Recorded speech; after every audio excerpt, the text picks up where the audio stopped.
stay with us here on News from the States. Let's start off with this story. As the world marks the International Day of the Girl Child, the Adolescent Girls Initiative for Learning and Empowerment has reaffirmed its commitment to ensuring that every girl in Niger State gets access to quality education.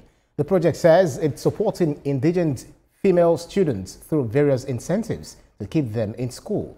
Senior reporter Chineme Bamei has the story.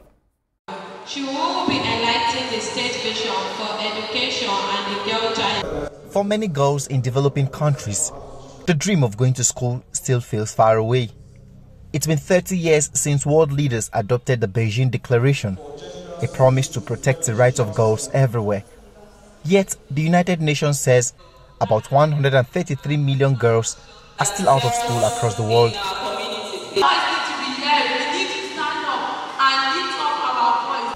In Niger State, adolescent girls gathered to mark this year's International Day of the Girl Child at an event organized by Int'l, a program aimed at empowering girls through education. For students like Rebecca Ezekiel and Aisha Aliu, the dreams of achieving their plans as adolescent girls is gradually becoming a reality. We girls, we have to break down the obstacles in us. We have to bring the confidence in us to fight for our rights. We girls are not meant in the kitchen.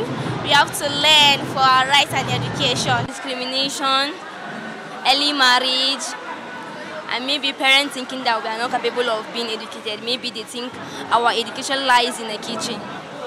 So that is what I think might be the problem facing a girl's child education.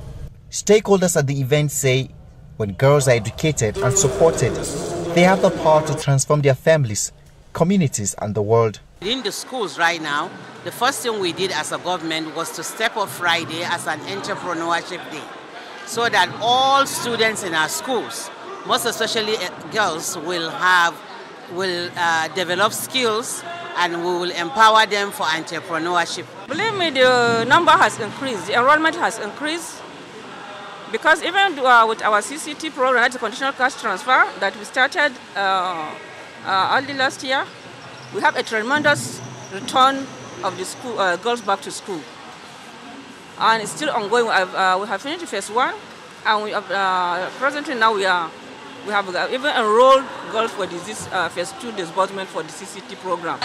Be blessed. As the world marks the International Day of the Girl Child, part of the issues on the front burner is still the matters of education for adolescent girl child. This year, there are calls for subnational government to ensure that more girls are enrolled into schools. Chineme Bamei, TVC News, Mina. Now, TVC News senior reporter Chineme Bamei joins me on the News from the State. Chineme, in Niger State where you are, initiatives like Int'l are stepping in to bridge the gap of out-of-school children, especially the girl child.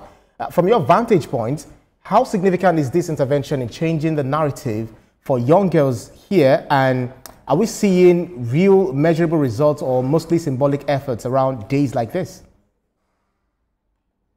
Hi, Shita. From Niger State, I can tell you that there's been quite some significant improvement when it comes to enrollment of the girl child. Before now, what characterized the situation is early marriage, and parents that don't even think that sending a girl child to school is anything to be bothered about.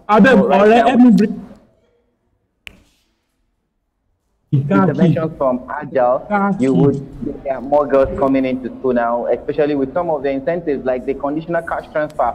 Part of the problem every time is that some of these girls are sent to the streets to hawk, and it is from the sales that they make that the entire family feeds. It's staggering.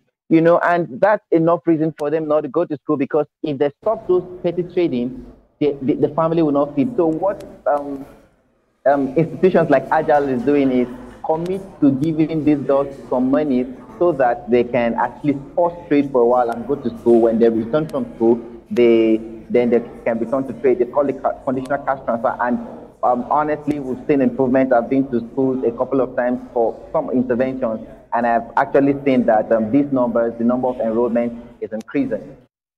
Well, stakeholders often say that when you educate a girl, you educate the nation. But beyond this inspiring rhetoric, what tangible socio-economic benefits has Niger State recorded from keeping more girls in school? Are we actually seeing fewer early marriages, higher enrollment, or stronger female participation in leadership or innovation sectors? Oh yes. In 2024, the Niger State Ministry of Education enrolled about over 44,000 students into SS1 from DSS3. 21,000 of those students were females, and that's quite a huge improvement. We had about 22,000 male and 21,000 female. This is quite a huge significant difference, unlike before where the margin used to be very wide. It tells you that more girls are now getting into school. The socioeconomic benefits, of course, we're seeing more women participating not just in politics, but in entrepreneurship. And you can see them on the street. You have more women getting into business from little support that they get here and there. And, the focus is on the adolescent girl.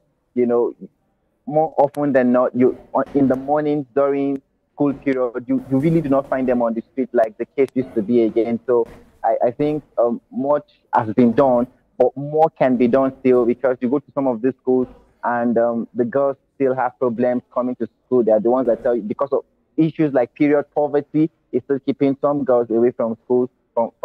And also, I heard you heard the school reform personnel talking about how they are introducing entrepreneurship on Fridays in schools. Just to ensure that these students can connect schooling and the personal lifestyle that they've been engaging together, so that there will not be any reason to drop one for the other. Right. Chenemi, in the north, there had been this issue of banditry, insecurity, terrorism, etc. And Niger State is not isolated from all of this.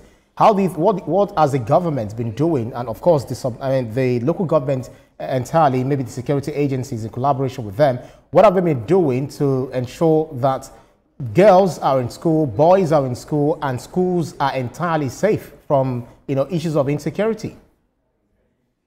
When it comes to the issue of insecurity and how it affects education, it goes beyond any of this gender. It's something that everybody suffers, including the father, the mother, and the children, and it affects some of the schools. Unfortunately, and I've been saying it for a while, some schools in Niger State have been converted to military bases. Where security officials stay in order to secure the area. There's a government science college in Kagara. When you go to that place right now, as big as that school is now a compound where that houses security, or that houses the military people. These are some of the problems that we have, especially in the Int'l. Now, you might not find that around the state capital, but when you go to some of these local governments that border states where you have heavy influx of bandits coming from, like, places that border Zamfara, that border Kaduna, when you go to those places, some of the schools have been shut down. But the government said they're trying to ensure that they move students from those areas to some safer schools within the state capital or some local governments that are close by.